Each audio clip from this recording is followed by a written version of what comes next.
English പഠിക്കാൻ ആഗ്രഹിക്കുന്ന അല്ലെങ്കിൽ OET IELTS എക്സാമിനേഷൻ എന്ന പോലത്തെ എക്സാമിനേഷൻ എഴുതാൻ ആഗ്രഹിക്കുന്ന എല്ലാവരും ചോദിക്കുന്നൊരു ചോദ്യമാണ്, ഇംഗ്ലീഷ് പഠിക്കാൻ എത്ര നാളെടുക്കും?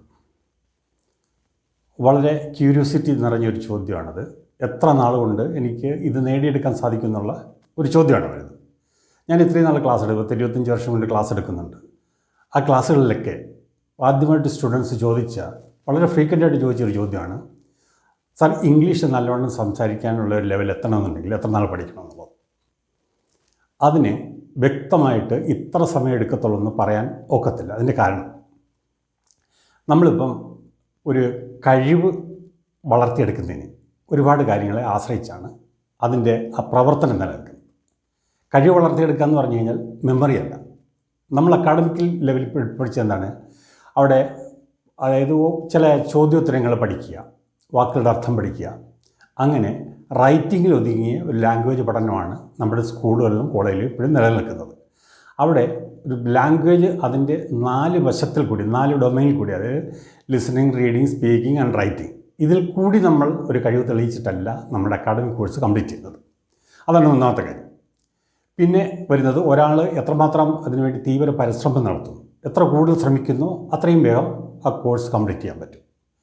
എന്നാലും ഈ ചോദ്യത്തിനൊരു ഉത്തരവായിട്ട് ഞാൻ പറയുന്നത്, ഒരാൾ ഞാൻ പറയുന്ന ഈ ഒരു സ്റ്റെപ്പ്, അതൊരു 7 സ്റ്റെപ്പ് ഫോളോ ചെയ്യുകയാണെന്നുണ്ടെങ്കിൽ ഏതാണ്ട് ഒരു 2 മാസം കൊണ്ട് you can be fluent in English. അപ്പോൾ ആ ഫ്ലുവൻറ്റ് എന്ന് പറയുമ്പോൾ റൈറ്റിങ്ങിലും വരണം, സ്പീക്കിങ്ങിലും വരണം. ഒരു പരീക്ഷ സമയത്തുള്ള അതാണ്. അല്ലാതെ ഒരു സ്പോക്കൺ ഇംഗ്ലീഷ് ക്ലാസ്സിന് ചേരുന്ന ഒരാൾക്ക് അത്രയും ആവശ്യം വരുന്നില്ല. അതായത് എങ്ങനെയെങ്കിലും കാര്യങ്ങൾ സംസാരിക്കണം, ആ സ്പോക്കൺ ഇംഗ്ലീഷിനിടെ ഇച്ചിരി ഗ്രാമറ്റിക്കൽ മിസ്റ്റേക്ക് വന്നാലും ഇറ്റ് ഡസൻറ്റ് മാറ്റർ. പക്ഷേ റൈറ്റിങ്ങിൽ അങ്ങനെയല്ല. റൈറ്റിംഗ് ഗ്രാമർ മിസ്റ്റേക്ക് വന്നു കഴിഞ്ഞാൽ it is there, glaring mistakes ആയിട്ട് അങ്ങനെ അവിടെ നിൽക്കും എന്നുള്ളതാണ്. It is before the reader. മറ്റേത് കേട്ട് വിട്ടു പോകുന്നു, അതാണ് വ്യത്യാസം. ഓക്കെ, അപ്പം ആദ്യമായിട്ട് ഞാൻ പറയുന്നത്, ഇംഗ്ലീഷ് ഒരു പരീക്ഷ, OET അല്ലെങ്കിൽ IELTS അല്ലെങ്കിൽ സ്പോക്കൺ ഇംഗ്ലീഷ്, ഈ 3-ൽ ഏതെങ്കിലും ഒന്നിനെ ലക്ഷ്യമാക്കിക്കൊണ്ട് ഒരാൾ പ്രയത്നം തുടരുകയാണെന്നുണ്ടെങ്കിൽ ആദ്യമായി വേണ്ടുന്നത് ഇതിനു വേണ്ടിയുള്ളൊരു തീവ്രമായിട്ടുള്ള ആഗ്രഹം, ഒരു ബേണിംഗ് ഡിസയർ ഉണ്ടായിരിക്കണം. എപ്പോഴും എനിക്കിത് പഠിക്കണം, എൻ്റെ കഴിവ് വളർത്തണം എന്നുള്ള ഒരു തീവ്രമായിട്ടുള്ള ബേണിംഗ് ഡിസയർ ഉണ്ടായിരിക്കണം. അപ്പോൾ ആ ബേണിംഗ് ഡിസയർ ഉണ്ടായാൽ മാത്രമേ നിങ്ങളുടെ പ്രയത്നം പരിപൂർണമായിട്ടും ഊർജ്ജസ്വലതയോടുകൂടി വളരെ ആക്റ്റീവായിട്ട് മുമ്പോട്ട് തുടർന്നു പോകുന്നത്. അടുത്ത് വരുന്നതാണ് വൊക്കാബുലറി. ഭാഷ പഠിക്കണമെന്നുണ്ടെങ്കിൽ അതിനകത്ത് വാക്കുകൾ വേണം. ആ വാക്കുകൾ ബേസിക് യൂസ് ചെയ്യുന്ന നമ്മൾ ചില വാക്കുകളുണ്ട്. ഇപ്പോൾ ഇംഗ്ലീഷ് ആണെന്നുണ്ടെങ്കിൽ നമുക്ക് പറയാം come, go, run, jump, sit, sleep, ഇങ്ങനെയൊക്കെ പറയുന്ന ബേസിക് വാക്കുകൾ. ഈ വാക്കുകളുടെ അർത്ഥം അറിയത്തില്ലെന്നുണ്ടെങ്കിൽ പിന്നെ എങ്ങനെ നമ്മൾ സെൻറ്റൻസ് ഉണ്ടാക്കുന്നത്? നമ്മൾ സംസാരിക്കുമ്പം അല്ലെങ്കിൽ എഴുതുമ്പം നമ്മളൊരു വാചകമാണ് ഉണ്ടാക്കുന്നത്, നമ്മളൊരു വാക്കല്ല പറയുന്നത്. അപ്പോൾ വാചകങ്ങളെ ഇങ്ങനെ നിരത്തി വെക്കുക എന്നുള്ളതാണ് ആ സെൻറ്റൻസ് സ്ട്രക്ചർ എന്ന് പറയുന്നത്. അപ്പോൾ വൊക്കാബുലറി പഠിക്കണം. വൊക്കാബുലറി പഠിക്കുന്നതിന് പല മാർഗ്ഗങ്ങളുണ്ട്. നിങ്ങൾക്ക് വായിക്കുമ്പം ചില വാക്കുകളുടെ അർത്ഥം നമുക്കറിയായിരിക്കും, ചില വാക്കുകളുടെ അർത്ഥം അറിയില്ല. അങ്ങനെ വരുമ്പം ആ വാക്കുകളുടെ അർത്ഥം പഠിക്കുക, അതിനോടൊപ്പം അതിൻ്റെ സ്പെല്ലിങ്ങും പഠിക്കുക. അപ്പോൾ വൊക്കാബുലറിയായി അടുത്ത് വരുന്നത് നിങ്ങൾക്ക് കൺസിസ്റ്റൻസി ഉണ്ടായിരിക്കണം. അതായത് ഒരു പ്രവൃത്തി ചെയ്യുന്നതിനകത്ത് ആദ്യമേ ഒരു ആഗ്രഹം വന്ന് ഇംഗ്ലീഷ് പഠിക്കണം, അല്ലെങ്കിൽ പരീക്ഷ എഴുതണം, ശരി, ഒരാഴ്ച വളരെ ആരംഭശൂരത്വം എന്ന് പറയുന്നത്, ഒരാഴ്ച വളരെ കഠിനമായിട്ടുള്ള തീവ്ര പരിശ്രമം നടത്തി അത് കഴിഞ്ഞ് തെങ്ങ് വിടുക. No, it won't help you. അങ്ങനെയല്ല അത് ചെയ്യേണ്ടത്. കൺസിസ്റ്റൻ്റായിട്ട്, തുടർച്ചയായിട്ട്, കൃത്യമായിട്ടുള്ള ടൈം ടേബിളോടുകൂടി തന്നെ നിങ്ങളത് പഠിക്കണം. എങ്കിൽ മാത്രമേ വിചാരിക്കുന്ന പ്രോഗ്രസ് വരുത്തുള്ളൂ. അപ്പോൾ വൊക്കാബുലറിയായി, കൺസിസ്റ്റൻ്റ് എഫേർട്ടായി ഇനി അടുത്ത വേണ്ടുന്നത് ഏറ്റവും എക്സ്പീരിയൻസ് ആയിട്ടുള്ള ഒരു ട്രെയിനറെ കണ്ടുപിടിക്കുക എന്നുള്ളതാണ്. അപ്പോൾ നിങ്ങൾ ഇൻഡിവിജ്വൽ ട്രെയിനിങ് എടുത്തുള്ള നേട്ടം, നിങ്ങളുടെ ഇൻഡിവിജ്വൽ ലെവൽ ഇപ്പോഴത്തെ, അതായത് നിങ്ങൾ പഠിച്ചു തുടങ്ങുന്ന സമയത്തുള്ള ഇംഗ്ലീഷിൻ്റെ സ്റ്റാൻഡേർഡ്, ഇംഗ്ലീഷ് ലാംഗ്വേജിൻ്റെ സ്റ്റാൻഡേർഡ് ടെസ്റ്റ് ചെയ്ത് മനസ്സിലാക്കാൻ ഒരു എക്സ്പീരിയൻസ് ആയിട്ടുള്ള ട്രെയിനറിന് സാധിക്കും. അങ്ങനെ ഒരു ടെസ്റ്റില്ലാതെ പോയിരിക്കുകയാണെന്നുണ്ടെങ്കിൽ നിങ്ങൾക്ക് തന്നെ അറിയത്തില്ല ഇപ്പോഴത്തെ നിലവാരം എങ്ങനെയുണ്ട്. പിന്നെ നിങ്ങളുടെ ട്രെയിനറിനും പിന്നെ കുറേ നാളുകൾക്ക് ശേഷമായിരിക്കും അത് മനസ്സിലാവുന്നത്. പിന്നെ ഗ്രൂപ്പിലിരിക്കുമ്പോൾ ഇൻഡിവിജ്വൽ അറ്റൻഷൻ കിട്ടത്തില്ല. So you will take naturally more time. അപ്പോൾ നമ്മൾ ആഗ്രഹം സബലീകരിക്കണമെന്നുണ്ടെങ്കിൽ വിചാരിച്ച സമയത്തിനുള്ളിലൊന്നും നടക്കത്തില്ല. ഞാൻ ഈ 2 മാസം എന്ന് പറഞ്ഞത് നിങ്ങൾ 1-to-1 ട്രെയിനിങ് എടുക്കുമ്പോഴാണ് ആ ഒരു പ്രോഗ്രസ് ഉണ്ടാക്കാൻ സാധിക്കുക. ഓക്കെ, ട്രെയിനറെ കിട്ടുന്നത്, ട്രെയിനർ ലാംഗ്വേജ് പഠിപ്പിക്കുന്നത്, അതായത് ഒരു കഴിവ് വളർത്തിത്തരാൻ പറ്റുന്ന ഒരാളായിരിക്കണം നിങ്ങൾ ട്രെയിനറായിട്ട് കണ്ടുപിടിക്കേണ്ടത്. അത് ഇൻസ്റ്റിറ്റ്യൂഷനിലാവാം, ഇൻഡിവിജ്വലാവാം. അങ്ങനെ അത് കഴിഞ്ഞ് കഴിഞ്ഞാൽ പിന്നെ വരുന്നതാണ് നിങ്ങളുടെ 2 സ്കിൽ, അതായത് റീഡിങ് ആൻഡ് ലിസണിങ്. ഈ 4 സ്കിൽ എന്ന് പറയുന്നത് listening, reading, speaking and writing. ഇതിനെ 2ആയിട്ട് തരംതിരിക്കാം. ലിസണിങ്ങും റീഡിങ്ങും നമ്മുടെ റിസപ്റ്റീവ് സ്കില്ലാണ്, അതായത് നമ്മൾ വായിക്കുന്നു മനസ്സിലാക്കുന്നു, നമ്മൾ കേൾക്കുന്നു മനസ്സിലാക്കുന്നു. മറ്റേത് രണ്ടും പ്രൊഡക്റ്റീവ് സ്കില്ലാണ്, നമ്മൾ നമ്മുടെ കഴിവ് കൊണ്ട് പ്രകടിപ്പിക്കുന്നതാണ് സ്പീക്കിങ്ങും റൈറ്റിങ്ങും. അപ്പോൾ സ്പീക്കിങ്ങും റൈറ്റിങ്ങിൻ്റെ ലെവലിലേക്ക് എത്താമെന്ന് പറഞ്ഞു കഴിഞ്ഞാൽ അത് കൂടുതൽ സമയമെടുക്കുന്നതാണ്.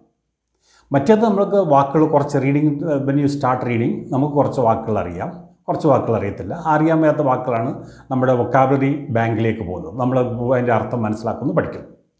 അപ്പോൾ ഇങ്ങനെ റീഡിങ്ങും ലിസണിങ്ങും തുടങ്ങുമ്പം ഒന്നാമത്തെ കാര്യം, ഒരു ഭാഷ നമ്മൾ പഠിച്ചെടുക്കുന്നത് കൂടുതലും നമ്മൾ കേട്ടിട്ടാണ്. നമ്മൾ ക്ലാസ് റൂം എൻവയൺമെൻറ്റിൽ നല്ല നമ്മുടെ മാതൃഭാഷ പഠിച്ചത്. നമ്മുടെ വീട്ടിലെല്ലാവരും അച്ഛനും അമ്മയും സംസാരിക്കുന്നു, സഹോദരങ്ങൾ സംസാരിക്കുന്നു, നമ്മൾ പിന്നെ പ്രായം ഇങ്ങനെ വളർന്നു വരും തോറും കേട്ട് പഠിച്ചു വന്നതാണ്. അപ്പോൾ അവിടെ ഗ്രാമറോ അല്ലെങ്കിൽ സെൻറ്റൻസ് സ്ട്രക്ചറോ വൊക്കാബുലറിയോ അവിടെ ഒരു പ്രശ്നം ഉദിക്കുന്നില്ല. പക്ഷേ ഇവിടെ അങ്ങനെയല്ല. നമുക്ക് ഈ ഇംഗ്ലീഷ് പഠിക്കാൻ വേണ്ടി നമുക്കൊരു ഇംഗ്ലീഷ് സ്പീക്കിംഗ് എൻവയൺമെൻറ്റ് ഇല്ല.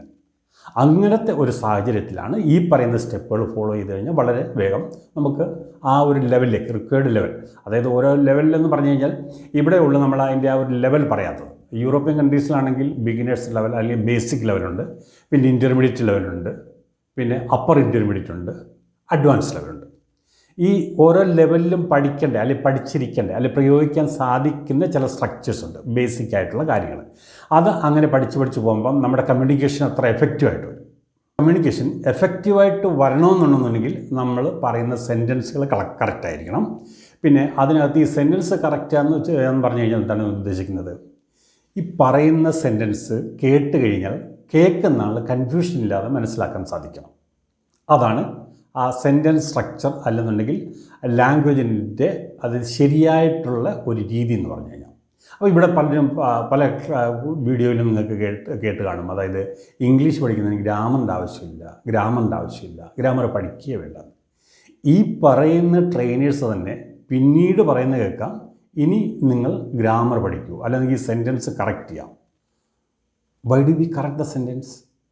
It means there are some mistakes in the sentence. ഈ മിസ്റ്റേക്സിനെ കറക്റ്റ് ചെയ്തെടുക്കുന്ന പ്രോസസ്സാണ് ഗ്രാമർ പഠനം എന്ന് പറയുന്നത്. ഇപ്പോൾ ഒരു ഹാസിന് പകരം ഹാവ് പ്രയോഗിച്ചു, അല്ലെങ്കിൽ ഹാവിന് പകരം ഹാസ് പ്രയോഗിച്ചു. ഇതിനെ തിരിച്ചും പറിച്ചും മനസ്സിലാക്കുന്നതിലാണ് ഗ്രാമർ. അല്ല, ഗ്രാമർ ഒരിക്കലും വേണ്ട എന്ന് പറയുന്നത് എൻ്റെ അഭിപ്രായത്തിലൊരു ശുദ്ധാബദ്ധമാണ്. ഓക്കെ, അപ്പോൾ നമ്മൾ ഈ റീഡിങ്ങും ലിസണിങ്ങും തുടങ്ങുമ്പോൾ വായിക്കുമ്പോൾ കുറച്ച് നമുക്ക് മനസ്സിലാവും, കുറച്ച് മനസ്സിലാവാതെ വരും. അതിന് റീസണുണ്ട്. ആ സെൻറ്റൻസ് സ്ട്രക്ചർ നമുക്കറിയത്തില്ല എന്നുള്ളത്. അതുകൊണ്ടാണ് നമുക്കത് വായിച്ചാൽ മനസ്സിലാവാത്തത്. ഇപ്പോൾ കൊച്ചു കുട്ടികളുടെ സ്റ്റോറി ബുക്ക് തന്നെ എടുക്കുക, അത് വായിക്കുക. കുറേ കാര്യങ്ങൾ മനസ്സിലാവും, കുറേ കാര്യങ്ങൾ മനസ്സിലാവാതെ വരും. No problem. അത് ബിഗിനിങ്ങിൽ അങ്ങനെയാണ്. Everybody is like that. പിന്നെ വരുന്നതാണ് ലിസണിങ്. കുറേ ഇംഗ്ലീഷ് കേൾക്കണം. ഇംഗ്ലീഷിലെ പല വിധത്തിൽ കേൾക്കാനുണ്ട്. അതായത് നമുക്ക് സ്റ്റോറി കേൾക്കാം. യൂട്യൂബിൽ ഇപ്പോൾ നോക്കുകയാണെന്നുണ്ടെങ്കിൽ സ്റ്റോറി, ഓഡിയോ ബുക്ക് പോലെ സ്റ്റോറി അവർ വായിക്കുന്നുണ്ട്, നമുക്കത് കേൾക്കാം. പിന്നെ അങ്ങോട്ട് നോക്കിക്കഴിഞ്ഞാൽ TV സീരിയൽസ് ഉണ്ട്, വെബ് സീരീസ് ഉണ്ട്, അത് ഇംഗ്ലീഷുണ്ട്, അത് കേട്ടാൽ മനസ്സിലാക്കി അത് കേൾക്കാം. പിന്നെ കോൺവെർസേഷനായിട്ട് മാത്രമുണ്ട്, അത് കേൾക്കാം. അതുകൂടാതെ പിന്നെ എന്ന് പറയുന്നുണ്ട് അതായത് ഈ ഷാഡോയിങ് എന്ന് പറയും. ഷാഡോയിങ് എന്ന് പറഞ്ഞു കഴിഞ്ഞാൽ അവരൊരു സെൻറ്റൻസ് പറയും ഇംഗ്ലീഷിൽ, അത് നമുക്ക് റിപ്പീറ്റ് ചെയ്യാൻ വേണ്ടി അവരൊരു സ്പേസ് ഇടും, ഒരു ഗ്യാപ്പ് തരും. അപ്പോൾ നമ്മൾ ആ സെൻറ്റൻസ് കേട്ടിട്ട് അത് ഒക്കുന്ന രീതിയിൽ അത് ചെയ്യുക. അതിനുശേഷം വീണ്ടും അടുത്ത സെൻറ്റൻസ് പറയും. So it goes on like that. അവരങ്ങനെ റിപ്പീറ്റ് ചെയ്ത് സെൻറ്റൻസ് തന്നുകൊണ്ടേയിരിക്കും. നമ്മൾ അവരോടൊപ്പം അവർ പറയുന്ന സെൻറ്റൻസ് നമ്മൾ ആ ഗ്യാപ്പിൽ റിപ്പീറ്റ് ചെയ്ത് പോകും. അതാണ് ഷാഡോയിങ് എന്ന് പറയുന്നത്. അപ്പോൾ ഈ പല വിധത്തിൽ ഇങ്ങനെ നമുക്ക് റീഡിങ്ങും ലിസണിങ്ങുമായിട്ട് കൊണ്ടുപോകാം. പിന്നെ റീഡിങ്ങിൽ വരുമ്പോൾ നമ്മൾ ഇതുവരെ ഇംഗ്ലീഷ് സംസാരിച്ചൊരു ശീലമില്ല, അല്ലെങ്കിൽ ഇംഗ്ലീഷ് വാക്കുകൾ ശരിക്കും സ്ഫുടമായിട്ട് സംസാരിച്ച്, അതായത് വാക്കുകളുടെ ഇടയിൽ കൂടുതൽ ഗ്യാപ്പ് വരുത്താതെ സംസാരിച്ചൊരു ശീലമേ നമുക്കില്ല. അതിനെയാണ് ഫ്ലുവൻസി എന്ന് പറയുന്നത്. When you speak words continuously and you don't stop in between to think about the next word. That's called fluency. It is not the speed. ചില വിചാരിക്കുന്നുണ്ട് സ്പീഡിൽ സംസാരിക്കുമ്പോൾ ഭയങ്കര ഫ്ലുവൻ്റ് ആയിരിക്കുന്നു. നോ, അതല്ല. നമ്മൾ പറയുമ്പം കേൾക്കുന്ന ആളിന് അത് വ്യക്തമായിട്ട് മനസ്സിലാവുക എന്നുള്ളതാണ് ആ ഭാഷയുടെ ശുദ്ധി, അല്ലെങ്കിൽ ആ സ്റ്റൈൽ എന്ന് പറയുന്നത്. അപ്പോൾ അത് മെയിൻറ്റെയിൻ ചെയ്യണമെന്നുണ്ടെങ്കിൽ നമുക്കൊരു റീഡിങ്ങിനെ 3 രീതിയിൽ അഭ്യാസം ചെയ്യാം. മീൻസ് നിങ്ങൾ ആദ്യം ഒരു സാധാരണ സ്പീഡിൽ നിങ്ങൾ വായിക്കും. ഒരു സാധാരണ സ്പീഡ് നിങ്ങളെ കൊണ്ടുവെക്കുന്ന സ്പീഡ്. അത് കഴിഞ്ഞ് അതിന് കുറച്ചുകൂടെ സ്പീഡ് കൂട്ടി ഒന്ന് വായിക്കുന്നു. അതായത് ആദ്യം വായിച്ചത് 5 മിനിറ്റ് കൊണ്ട് തീർന്നിട്ടുണ്ടെങ്കിൽ രണ്ടാമത് വായിച്ചത് ഒരു 4.5 മിനിറ്റ് കൊണ്ട് തീർക്കുക. അപ്പോൾ ഒരു 30 സെക്കൻഡ് അതിനകത്ത് കുറച്ചു. Naturally the speed is increased. അത് കഴിഞ്ഞ് അതിൻ്റെ തേർഡ് റൗണ്ടിൽ ഈ 5 മിനിറ്റ് എടുത്ത് ആദ്യം വായിച്ചത് 4 മിനിറ്റ് കൊണ്ട് വായിക്കുക.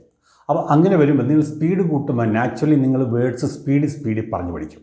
അങ്ങനെ വരുമ്പോൾ ഒരു ഫോണറ്റിക് ഡ്രില്ലും പിന്നെ വാക്കുകൾ ഇങ്ങനെ പറഞ്ഞ് ഉച്ചരിച്ചുള്ള ഒരു ഡ്രില്ലും കൂടി അതിനകത്ത് വരും. അപ്പോൾ ദാറ്റ്സ് മോർ എഫക്റ്റീവ്. അത് നിങ്ങളുടെ ഫ്ലുവൻസി വർദ്ധിപ്പിക്കാനും പിന്നെ നിങ്ങളുടെ പ്രൊനൗൺസിയേഷൻ കറക്റ്റായിട്ട് വരാനും സ്പീഡിൽ സംസാരിച്ചാലും you speak correctly and all the words are pronounced very clearly and the listener doesn't have any confusion to understand you. ആ ഒരു ലെവലിലേക്ക് നിങ്ങൾക്ക് എത്താൻ സാധിക്കും. അപ്പോൾ റീഡിങ് വേണം, പിന്നെ ലിസണിങ് വേണം, എന്തെങ്കിലും ലിസണിങ് വേണം. അത് കഴിഞ്ഞാൽ പിന്നെ സ്പീക്കിംഗ് ആണ്. അപ്പോൾ സ്പീക്കിംഗ് ആണ് നമ്മുടെ ഇപ്പോൾ സ്പോക്കൺ ഇംഗ്ലീഷ് പഠിക്കുന്നവരുടെ അന്ത്യമായിട്ടുള്ള ലക്ഷ്യം. അതിപ്പോൾ എനിക്ക് എത്രയും വേഗം ഇംഗ്ലീഷ് സംസാരിക്കാൻ സാധിക്കണം, ഫ്ലുവൻ്റായിട്ട് സംസാരിക്കണം, നല്ല രീതിയിൽ സംസാരിക്കണം, ഒരു ഇൻ്റർവ്യൂവിന് പോയാലും നല്ലവണ്ണം സംസാരിക്കാൻ സാധിക്കണം. ഇതാണ് ആഗ്രഹം. അപ്പോൾ അത് സാധിക്കണമെന്നുണ്ടെങ്കിൽ സ്പീക്ക് പ്രാക്ടീസ് ചെയ്തേ പറ്റൂ. അപ്പോൾ ഇവിടെ വരുന്ന പ്രശ്നം, ഞാൻ സംസാരിച്ച് കഴിഞ്ഞാൽ തെറ്റിപ്പോകും എന്നുള്ളൊരു പേടിയുള്ളത്. ഞാൻ ഇംഗ്ലീഷ് പറഞ്ഞാൽ തെറ്റും എന്നുള്ളൊരു പേടി. Everybody makes mistakes. You need not worry about the mistakes. Ignore the mistakes വരട്ടെ. എല്ലാവരും മിസ്റ്റേക്സ് വരുത്തിയാണ് പഠിച്ചിരുന്നത്. നിങ്ങളും മിസ്റ്റേക്ക് വരുത്തിക്കോ. But you have a trainer. നിങ്ങൾക്കൊരു ട്രെയിനർ ഉണ്ടെന്നുണ്ടെങ്കിൽ and that person can understand where you go wrong. അവിടെ നിങ്ങൾ സംസാരിച്ച ശേഷം നിങ്ങൾ കറക്റ്റ് ചെയ്ത് തരും. നിങ്ങൾ ഇന്നടുത്ത് ഇന്ന ഇതാണ് ഇപ്പോൾ തെറ്റിപ്പോയത്, അത് ഇങ്ങനെ പറഞ്ഞാൽ മതി. അപ്പോൾ നിങ്ങൾക്ക് അതൊരു ഓർമ്മയായിട്ട് വരുന്നു. ഇന്നതുപോലെ പറഞ്ഞു കഴിഞ്ഞാൽ അത് തെറ്റാണെന്നും അത് പകരം അതിങ്ങനെയാണ് പറയേണ്ടതെന്നുള്ളത് ഇപ്പോൾ മനസ്സിലാക്കാൻ സാധിക്കും. അത് കഴിഞ്ഞാൽ പിന്നെ വരുന്നതാണ് പ്രാക്ടീസ് കണ്ടിന്യൂസ് പ്രാക്ടീസ് വേണം. അതിന് യാതൊരു വിട്ടുവീഴ്ചയും ചെയ്യരുത്. അതിനെയാണ് ഞാൻ സെക്കൻഡ് പോയിൻ്റായിട്ട് പറഞ്ഞത്, കൺസിസ്റ്റൻസി. റീഡിങ്ങും ലിസണിങ്ങും സ്പീക്കിങ്ങും. പിന്നെ ഈ റീഡിങ് പറഞ്ഞത് നിങ്ങൾക്ക് വളരെ കംഫർട്ടബിളായിട്ട് ചെയ്യാൻ പറ്റുന്നതാണ്. കൊച്ചു കുട്ടികളുടെ സ്റ്റോറി ബുക്ക് കിട്ടും. ഗ്രാൻഡ് മാസ് ടെയിൽസ് എന്ന് പറഞ്ഞു കഴിഞ്ഞാൽ 30 രൂപ 40 റേഞ്ചിൽ ബുക്ക് സ്റ്റാളിൽ കിട്ടും. അത് വാങ്ങിക്കും. അപ്പോൾ അത് ഈ മൃഗങ്ങളുടെയും മറ്റുള്ള കാര്യങ്ങളൊക്കെ പറഞ്ഞ് സിമ്പിൾ, അത് മോറൽ സ്റ്റോറി നമുക്ക് അതിൽ നിന്ന് വായിച്ചിട്ട് മനസ്സിലാവുന്നത് ഒന്ന് നിങ്ങൾക്ക് പറയാൻ പറ്റും. രണ്ടാമത്തത് ആ സ്റ്റോറി നിങ്ങൾക്ക് എഴുതാൻ സാധിക്കും. നിങ്ങൾ എഴുതുമ്പോഴാണ് നിങ്ങളുടെ എവിടെയൊക്കെ മിസ്റ്റേക്ക് കൺസിസ്റ്റൻ്റായിട്ട്, അതായത് നിങ്ങൾ റെഗുലറായിട്ട് പല ഏരിയയിലും മിസ്റ്റേക്സ് വരുത്തുന്നു. അതിൻ്റെ മേജർ ഏരിയ വരുന്നത് സബ്ജക്റ്റ് വെർബ് ഒബ്ജക്റ്റ് എന്ന് പറയുന്ന സെൻറ്റൻസ് സ്ട്രക്ചറിൽ ആ വെർബിൻ്റെ ഏരിയയിലാണ് മിസ്റ്റേക്സ് വരുന്നത്. അപ്പോൾ അതാണ് ആ ട്രെയിനർ നിങ്ങൾ പറഞ്ഞു തരുന്നത്. അപ്പോൾ അതിൻ്റെ ഫംഗ്ഷൻ വെച്ച് പഠിക്കേണ്ട ഒരുപാട് കാര്യങ്ങളുണ്ട്. ഞാൻ വെർബിൻ്റെ 3 ഫംഗ്ഷൻ വെച്ചുള്ള പ്രത്യേകം വീഡിയോ ചെയ്തിട്ടുണ്ട്. നിങ്ങൾക്കത് കാണാം. അത് വളരെ ക്ലിയറായിട്ട് അതിനകത്ത് എക്സ്പ്ലെയിൻ ചെയ്തിട്ടുണ്ട്. അതൊന്ന് മനസ്സിലാക്കി കഴിഞ്ഞാൽ it is damn easy to pick up fluency in English. വളരെ വേഗം ഇംഗ്ലീഷ് ലാംഗ്വേജ് പഠിക്കാൻ സാധിക്കും. പിന്നെ പ്രാക്ടീസ് ചെയ്ത് വരുമ്പോൾ മനസ്സിലാവും. അത് ശരിയായിട്ടുള്ള ഗൈഡൻസ് കിട്ടുകയാണെങ്കിൽ ഇംഗ്ലീഷ് പഠിക്കാൻ പറ്റുന്നത് പോലെ ഈസി ആയിട്ട് പെട്ടെന്ന് വേറൊരു ഭാഷയും പഠിക്കാൻ പറ്റില്ല എന്നുള്ളത്. English is so special. അതാണ് എൻ്റെ പ്രത്യേകത. അപ്പോൾ ഞാൻ പറഞ്ഞത് 2 മാസം കൊണ്ട് നിങ്ങൾക്കൊരു ആവറേജ് സ്റ്റാൻഡേർഡിൽ എത്താൻ പറ്റും, provided you follow all these steps. Okay. അപ്പോൾ അടുത്തൊരു വീഡിയോ വരുന്നവരെ കാത്തിരിക്കുക. Thank you very much.